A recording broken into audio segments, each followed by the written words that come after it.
Let's call this Board of Directors meeting, Monroe County Solid Waste Management District, Thursday, June 8th, 2023 to order. We'll begin with a roll call of directors in attendance. McKim. Here. Thomas. Githens. Here. Hamilton. Piedmont Smith. Jones. Here. Swaffer. Here. You have a quorum. Okay, we have a quorum. Thank you very much. Let's see, we have two items just for comment, no vote. The Executive Committee meeting minutes from May 2nd, 2023. Any comments or questions on those? Okay, we also have the Executive Committee executive session minutes from May 11th, 2023. Any questions or comments on those? Seeing none, we'll move on to the approval of Board of Directors meeting minutes from May 11th, 2023. I'll entertain a motion for approval. I move approval of the Board of Director meeting minutes from May 11th, 2023. We have a motion? Second. Motion and a second. Any amendments that haven't already been provided to Mr. McGlasson? Nope. Okay, we'll do a roll call vote. All in favor say aye. Aye. Aye. Aye. Opposed? Under the bylaws, for minutes, it's present and You have a acting, so the quorum. motion will carry. All right, I'll vote yes. I read the No, minutes. the motion would carry with 3 ayes and 1 abstention. Okay. Okay, thank you. So motion does carry. All right, we'll move on to the controller's position. Mr. McGlasson. Yes, if the board members will recall, you should have received an email a couple of weeks ago. Unfortunately, Ms. Dewar did submit her resignation as controller of the district. We were fortunate enough to have a previous controller, Kathy Martin, as our office manager at that time.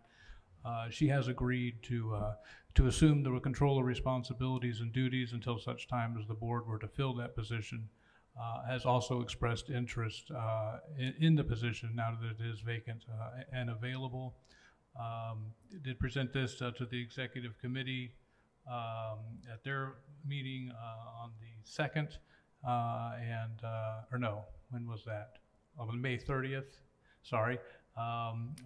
With staff's recommendation to offer the position to Ms. Martin.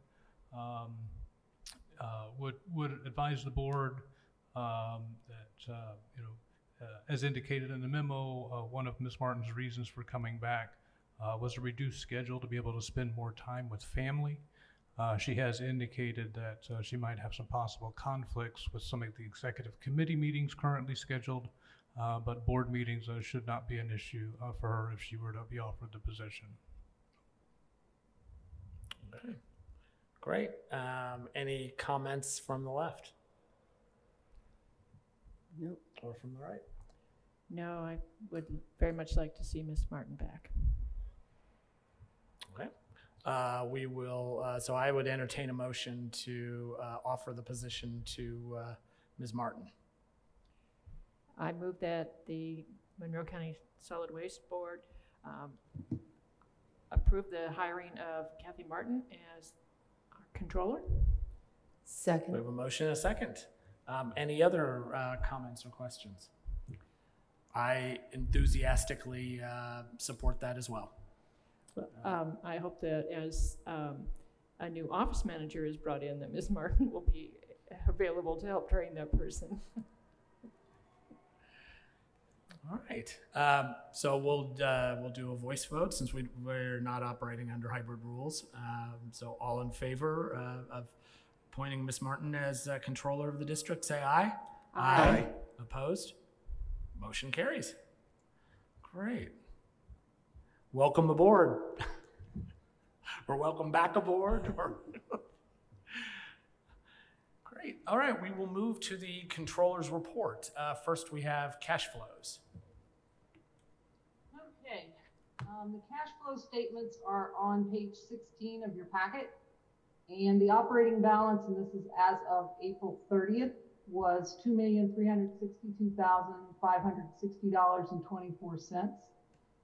The May 31st balance in the savings account was $1,016,416.59. The May 31st balance for the closure bond debt account was $7,849.22. And the May 31st balance for the capital account was $45,575.61. We have an April 30th balance for the landfill post-closure account, and that was $740,755.53. We did not get that statement in time to get the May information included in the packet. The actual cash flow statements for each of these accounts are on pages 17 to 22 of your packet. And barring any unforeseen issues, I feel confident that we can have the May and June operating cash flows updated and to you with the July board packet. Great. Questions on the account balances or cash flows? I will just say I appreciate the effort in getting us on track with the cash flow statements, and we look forward to being completely on track by the next meeting. So let's see, any questions from the left? From the right? I do have one question. Do we have any cause for concern for the balance that's in the closure bond debt? When's the next revenue coming in on that? I'm sorry, could you repeat that? The closure bond debt, right now, as of the end of May, we only have a balance of $7,849.22. Is there any concern about whether or not we have sufficient funds in that? Oh, no, that is normal for this time of year because the June settlement will be the funds used for the August payment. Thank you. That's what I wanted to know, whether or not there would be sufficient funds coming in. Thanks. Great. All right. Thank you very much for that cash flow report. Next, we have PR and claims. On page 23, you have a total for the payroll and claims for approval. We didn't have any claims this past week. The claims paid in May are listed with a total of payroll and claims for approval in the amount of $282,914.70. The listing of individual payments that are included in that amount follow on pages 24 to 42. Questions on those payments? Right. Let's see. Claims. Questions. Thank you. Questions from the right. Questions from the left? Okay. We'll take a motion to approve payroll and claims from 6/8/2023. Move approval of payroll and claims from June 8th, 2023. Second. Motion and a second. All right. Let's see. I'll take public comment on this one. Is there any public comment? Okay. Seeing none, all in favor of approval, say aye. Aye. Aye. Opposed? Motion passes. We'll move on to the service agreement with Connie Hudson. Sorry, I'm trying to get to my page in the packet. As we just previously discussed with Ms. Dewar's resignation and Ms. Martin agreeing to fulfill those duties, now assuming those duties permanently, we did have a void in our office manager position, and unsure of the status of the controller position and where that might go. I did reach out to our former office manager, Connie Hudson, who also previously served as our controller for a number of years, to see if she would be interested in coming back on a contractual basis to help fill that void, help Ms. Martin refamiliarize herself with our policies, procedures, and our accounting software system. And she was agreeable to do that for a period of time. We kind of left it open-ended, but we're kind of looking at a month to 2 months is what everybody has in mind. But with that, her agreeable to that, we did draft the service agreement that is included in the board packet. That was left kind of open-ended for as far as a term.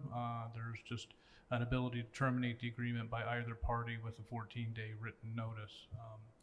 So that agreement has been vetted by legal counsel and approved by him, also been vetted with the executive committee, and they were agreeable to the terms. Thank you very much. First, just wanted to see if Mr. Baker had any comments or anything he wanted to add to the discussion. I do not. Thank you. Great. Thank you. Let's see. So are there any comments or questions on this service agreement from the right No. and from the left? Okay, I'll entertain. Mr. Kennedy, if I could, one, I think important caveat that I forgot, the service agreement is retroactive to May 31st, which is when she first came back in and started assisting us. Thanks for making that clear. That is in the agreement. That date is in the agreement here as well. Thank you. All right, well, I will entertain a motion to ratify the service agreement with Connie Hudson. I move approval of the service agreement with Connie Hudson as office manager with the effective date beginning May 31st, 2023. Motion? Second. Motion and a second. Great. Any other comments or questions from board members? Seeing none, are there any members of the public who'd like to make comment? Seeing none, all in favor of approving the service agreement, say aye. Aye. Aye. Opposed? Motion passes. Okay, we move on to a resolution to amend Resolution 2022-14 to establish the 2023 district holiday schedule. And again, as indicated in the memo on page 49, this does not make any changes to the previously decided upon observed holidays for the district. This is a change in the floating holidays for one particular staff member, a recycling and reuse coordinator, and we're making a change to her schedule. She's going to go to the South Walnut facility, works a bi-weekly, the staff there works a Tuesday through Saturday, followed by a Wednesday, or Tuesday through Friday, followed by a Wednesday through Saturday, 2-week rotation. And the recycling and reuse coordinator is now going to go to a weekly Tuesday through Friday schedule. What that does, though, is now have her work schedule fall on 2 Tuesday holidays that the previous rotation did not. So what this resolution does is reduce her number of floating holidays from 6 to 4. In addition to that, you can see in the last paragraph on page 49, while looking at all of this, it was discovered that on the floating holidays for South Walnut, the Hazmat Tech 1 and Hazmat Tech 2 positions were switched. So we've switched those back. Those 2 staff members are aware of that error and this correction being made. Neither of them has used any floating holidays to date this year, so it doesn't have any impact on anybody's holiday schedules. Okay, thank you. So basically technical corrections. Any comments or questions on either side? No. Okay, I'll entertain a motion to approve Resolution 2023-07. I move that we pass Resolution 2023-07. We have a motion? Second. A motion and a second. Any other comments or questions? Seeing none, are there any members of the public who'd like to make a comment? Seeing none, all in favor of Resolution 2023-07, say aye. Aye. Aye. Opposed? Motion passes. All right, next we have an update on the host fee agreements. This is not a voting item.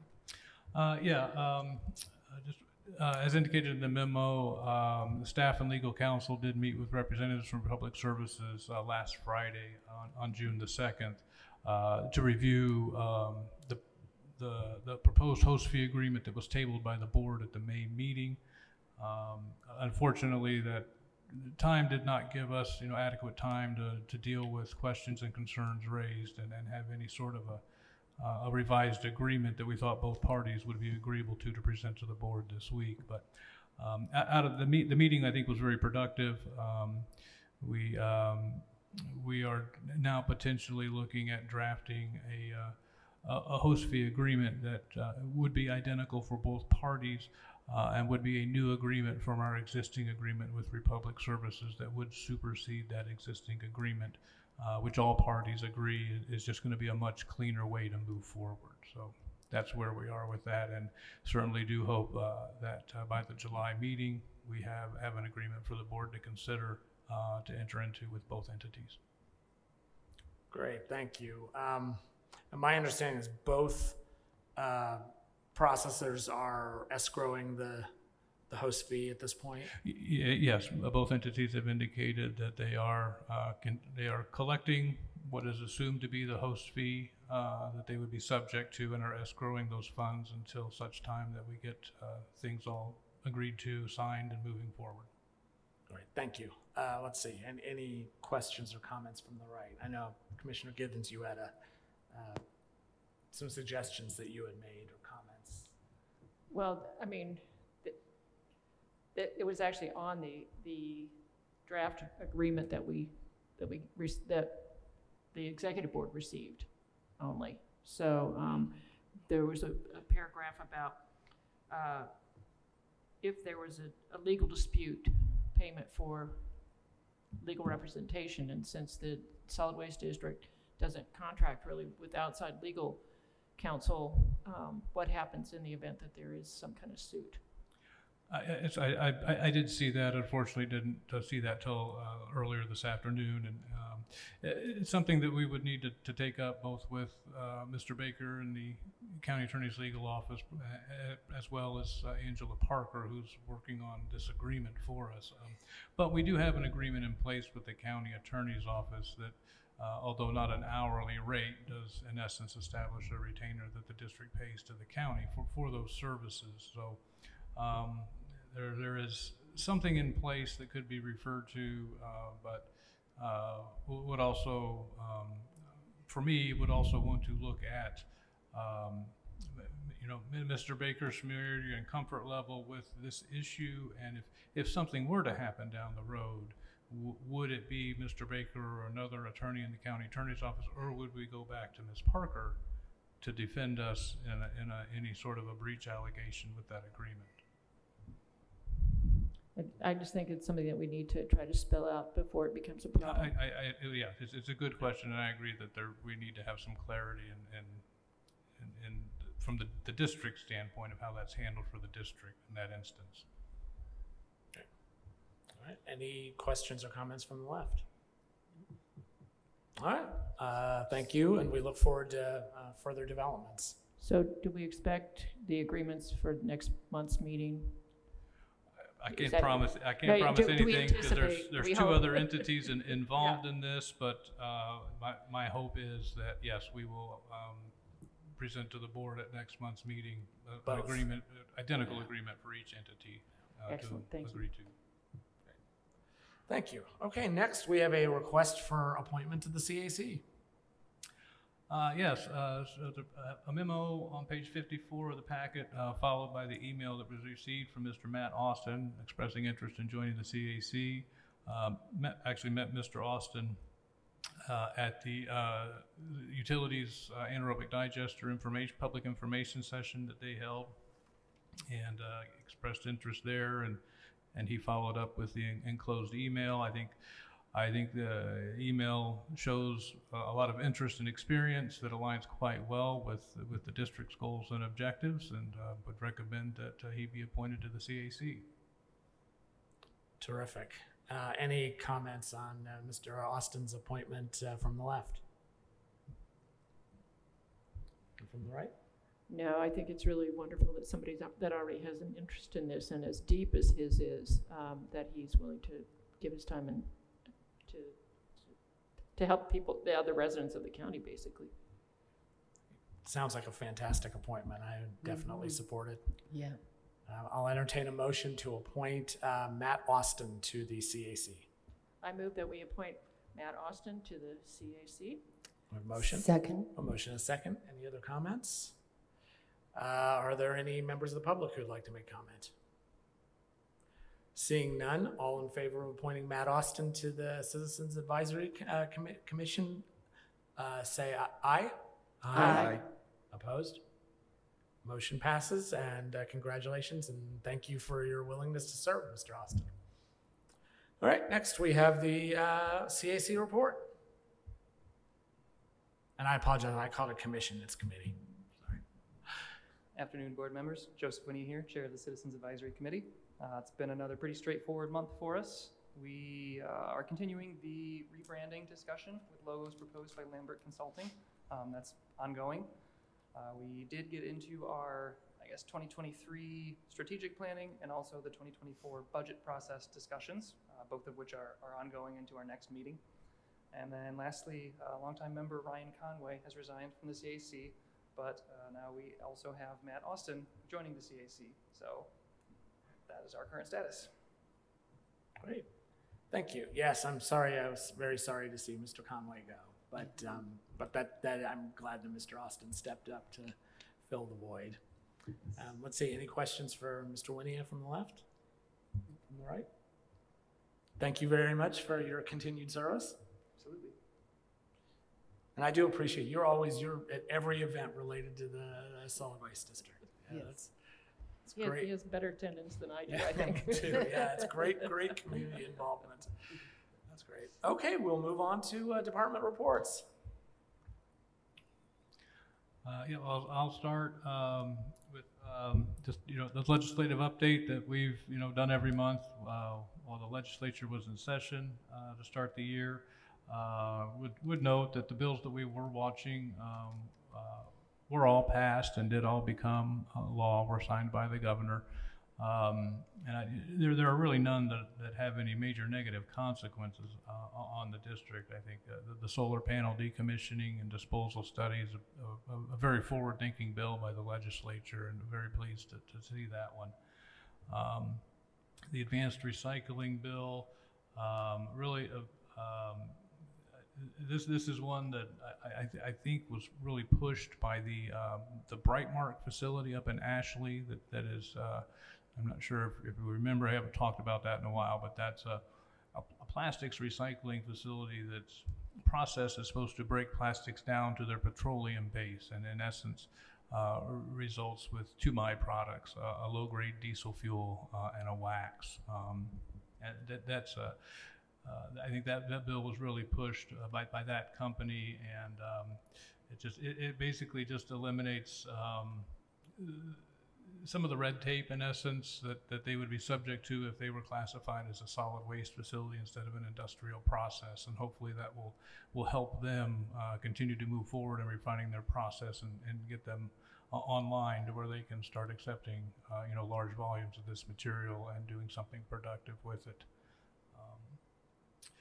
The prescription drug donation repository, again, probably not something the district would be directly involved in, because some of the criteria in order to be a repository location or a participant in that program, but obviously, prescription disposal is something that the district tries to work with and keep these things from going into the waste stream or being flushed down the drains or the toilet.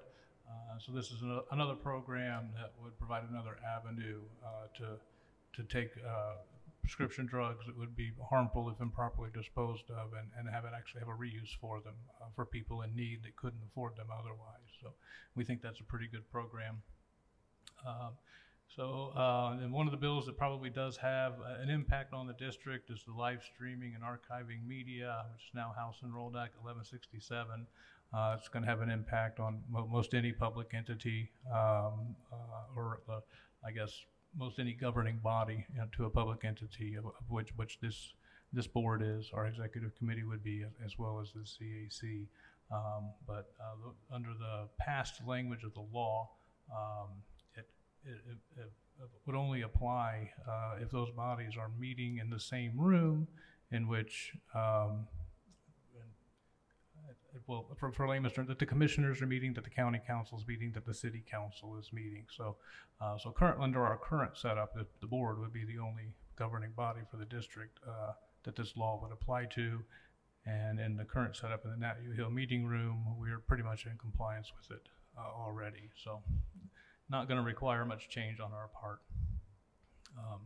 The publication of local government notices is one I think we briefly talked about a few months ago, and I think initially they were trying to pass a law to change the way notification or public notice had to be made. What was passed was establish a task force to look at the impact on both the media, on the governing bodies, of allowing notice to take place on the the organization website and whether or not there was a need to continue with actually physically noticing in local newspapers. So be curious to see what information that task force comes back with. And that is actually due back to the legislature this December. So that may result in a change next year with our notice requirements. The Solid Waste Matters bill, the only impact on, or I guess the only section of that districts are really concerned with or looking at that doesn't have a big impact on us, but if you'll recall last year, they as a part of the recycling market development grant funds, they established a pilot project up in Marion County to look at expanding recycling efforts in Marion County. And this year they have expanded that pilot to include the 8 donut counties around Marion County, and then earmarked up to $2 million of those recycling market development grant funds for that project. It was originally proposed to be 3. It came down to 2 in the law that was passed. But the only negative to that is that it is $2 million that would be otherwise made available to the entire state. That's now focused on Marion County and the 8 donut counties. But again, that is Marion County is the one county that's never been required to have a solid waste district. It is predominantly an urban area, but for those reasons, it's an area that has not had the recycling efforts that a lot of the rest of the state has. So hopefully that will expand recycling accessibility to the residents in those areas. But again, it does take funds away that would otherwise be made available to the entire state. Any questions on the legislation? Okay. Just to update, we are continuing to move forward with our rebranding process. We've had some back and forth with the consultant on draft logos. Do have a meeting scheduled with them Monday morning to hopefully try to wrap up the logo development of that process so that we can move on to the next steps of the rebranding. I think I previously announced, but announce again that Elisa Pokral is hosting a composting workshop at the district administration office this coming Saturday. Also will have, some representatives from MC Iris on hand to discuss invasive jumping worms, which have become a problem this year and are a concern for local gardening and the local environment. There's still time if anybody's interested in registering for that. You can contact the district, contact Ms. Pokral at the district office at 812-349-2020 or epokral@mcswmd.org. We'll have a booth at the fair again this year, partnering with the Monroe County Highway Stormwater Program. And I think that's probably all that I need to highlight on that, but I'd be happy to answer any questions. Right, thanks. No questions? Okay, well, we'll move on to Mr. Long then.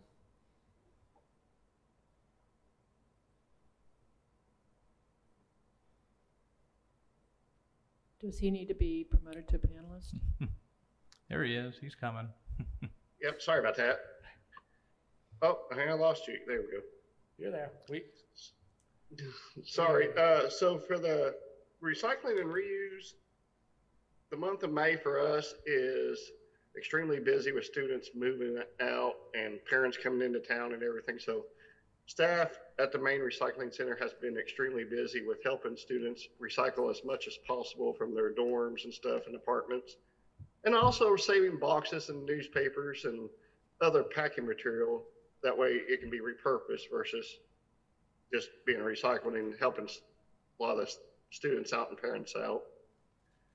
The hazardous materials, we helped City Hand Department again with their last neighborhood cleanup of the year. We do 2 every year with them. This year, or this cleanup, the chemicals and fluorescent light bulbs wasn't that much, but we did take 63 tires, which was quite a bit in one day. And the rural recycling sites, we went and collected the Earth Keepers bins, and I actually just finished talking to them just a few minutes ago. They came and collected them from us. And that's all I have for you guys. If you have any questions, I'll try to answer them. Thank you very much. I am sorry about the having to collect the Earth Keepers barrels. I've certainly heard from constituents who are sorry to see that that service go away. Oh yeah, myself, I've been out there. I've talked to different customers on the last couple days that was using the services, trying to help them as best as we can moving forward. Right now, you know, there's a couple options that, you know, they have expressed to me, but hopefully somebody can step up and carry it on. Yep. All right. Let's see. Any questions for Mr. Long from the left? Or from the right? No, but I do want to thank you for working with the hand department to do this neighborhood cleanup. Oh, they're so great. I've been working with them for, I don't know, 10 or 15 years now myself, and they're so great to work with. They do a great job for us. Excellent. Thank you very much. All right. Oh, yes. I got to follow up on Mr. Long real fast with regard to the food waste collection and Earth Keepers. You know, obviously, yes, that just a devastating situation for many people involved. But to let the board, the public know, have been working or discussing with the city's Office of Sustainability and Economic Development, and we have actually identified a company out of Indianapolis called Earth Mama Composting, and we do have a meeting set up with them later this month. They potentially have some interest in expanding down to the Bloomington area, so. That we might have an outlet to resume that program hopefully in the near future. Great. Did you say there was Earth Mom Composting? Earth Mama Compost. Earth Mama Composting. That's a great name. It is. Thank you. Thank you, Mr. Long. Thank you. And let's see, do we have Mr. Paulson?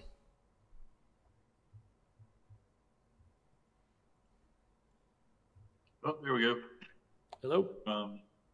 Hey there, Lee Paulson, Landfill and Compliance Director. It was kind of a busy month for us for May. Mary Beth and I, the big highlight is that we did our semi-annual groundwater sampling. This was the short list. Weather was good, equipment all worked well, everything went very, very smoothly. So all those samples are sent off to Pace Labs. We've gotten the results back much quicker than we normally do, and they've been forwarded on to our AECOM for our statisticians, where they go through all the data and provide us the report that we work with to submit to IDEM. So that's all done. So we're getting caught back up with everything because both of us out of the office pretty much for 2 weeks.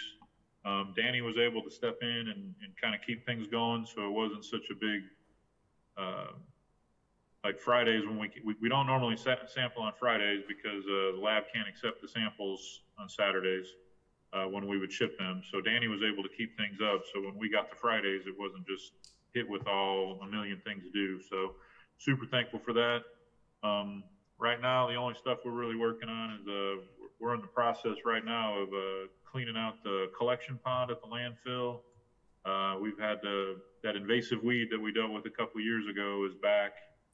So we're trying to take care of it and hopefully give us a couple more years and where we have to do this again. So not really sure why this is the way it is, but it just seemed like one of these problems that I think we're just going to have to deal with every couple of years ongoing. But the cleanup's going pretty good so far. We're working with Bynum Faneuil, and they're hauling and doing what we need them to do. And Joey's letting us borrow a couple people to help us with the cleanup, so it's not just Danny, Mary Beth, and myself. So but it's going pretty good so far. So, other stuff is just, what it is. So if you guys have any questions, just let me know. Thank you very much. Questions from the right? It just seemed that the number of environmental compliance cases was down this month. Is that? Well, with us, we didn't do a whole lot of roadside stuff just because Mary Beth and I were out at the landfill for 2 weeks. So that's 2 people out of rotation to go find and do some things. Danny kept up with making sure that the visits that Mary Beth had scheduled were on time and getting the pictures to keep those families and those households working towards the goal of getting their properties cleaned up. So May is usually a lower month for us just because of the groundwater and the weather changing and stuff like that. Part of it too is, you know, the roadside stuff, the grass is all tall.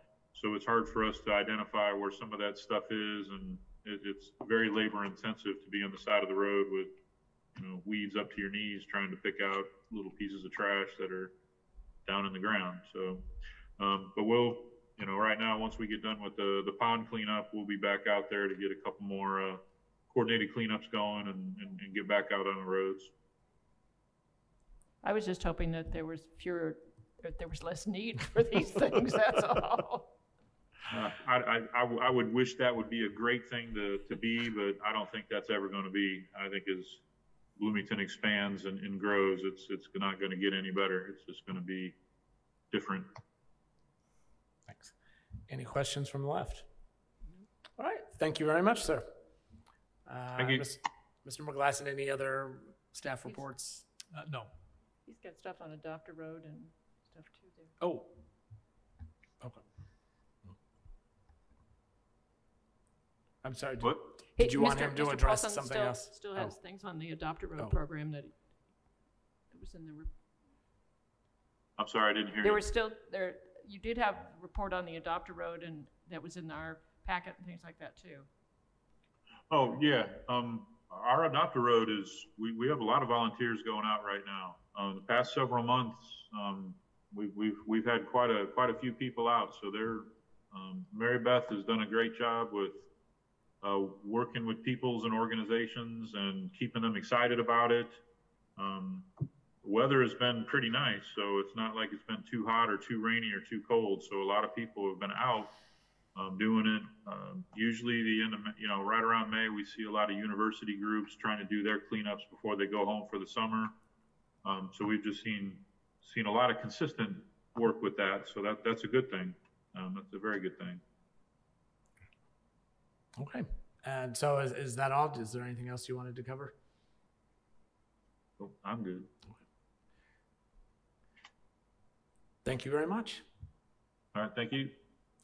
All right. Now, let's see. We have public comment on items that are not on the agenda. Are there any members of the public who'd like to make public comment? We actually do have 2 members of the public in the audience, but nobody is rising to the lectern. So we'll move on to comments from directors. We'll start from the left. Any comments? No. From the right? I did want to let the public know that at the meeting that the City of Bloomington Utilities sponsored on the digester, they indicated that they would not be making any request for funding from the Solid Waste District for the digester if they go ahead with that project.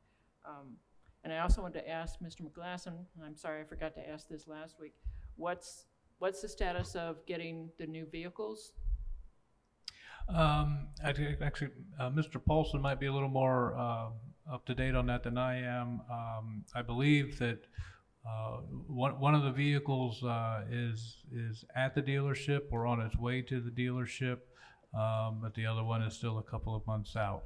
Mr. Paulson, any more information than that? Yeah, what I was told by Curry is that they're working on the paperwork right now. The vehicle to replace the black Ford is en route to Curry. I've provided them all of our information for titles and all that kind of stuff, and then they've got to get it in their system so that we can pay them, and then we got to pay them, and then get that set up. And she doesn't have an exact date, hopefully within the next, 6 to 8 weeks for the compliance replacement truck. She just, all that stuff is out of her hands. It's all dependent upon when the truck is manufactured and put together. And she just doesn't have their system just won't allow her to get that information at this time. But she's been very informative with me, and every time she gets an update, she emails me with that information. So it's not, she's keeping me informed. It's just she doesn't have any information to provide. Thank you. Great. Thank you very much. With that, we are adjourned. Thank you.